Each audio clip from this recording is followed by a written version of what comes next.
The Tham Luang Cave Tragedy, June 23, 2018. Group of schoolboys, along with their coach, decided to explore a cave.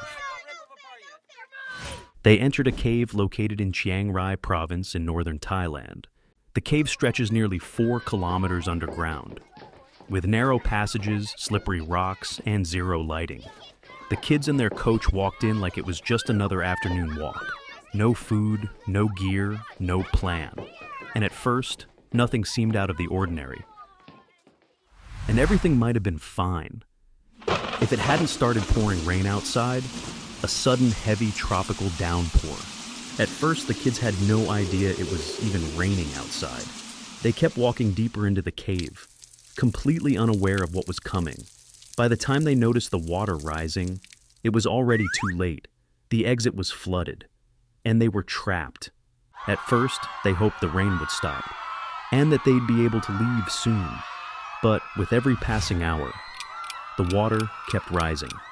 Eventually, they were trapped with no way out, unless someone came to help. A full day passed with no word from the boys.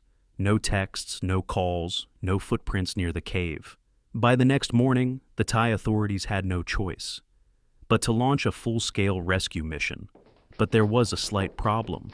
No one on the team had the right training for underwater cave rescue.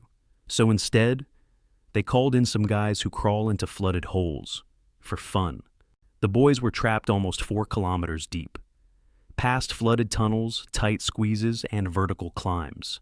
The path to them wasn't just long, it was practically designed to kill anyone who tried.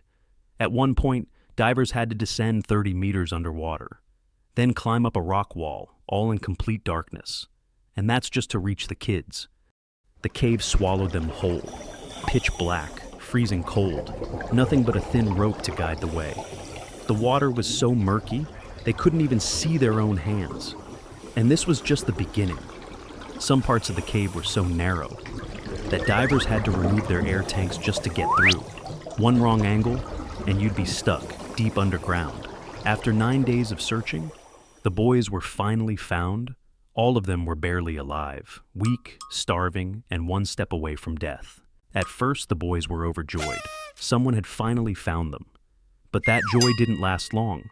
None of them could swim, and the path back was 4 kilometers of flooded nightmare.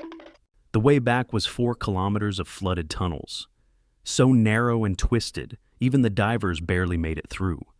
Dragging a panicking child through that almost guaranteed death.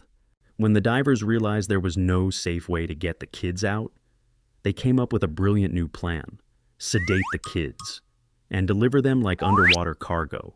Totally illegal, absolutely insane, but it was the only shot. After agreeing on the plan, they immediately got to work. The boys were sedated right there in the cave and carried out one by one. The kids were unconscious, which made them easier to move, but it also meant the divers had to drag them like cargo, careful not to slam their heads into the cave walls.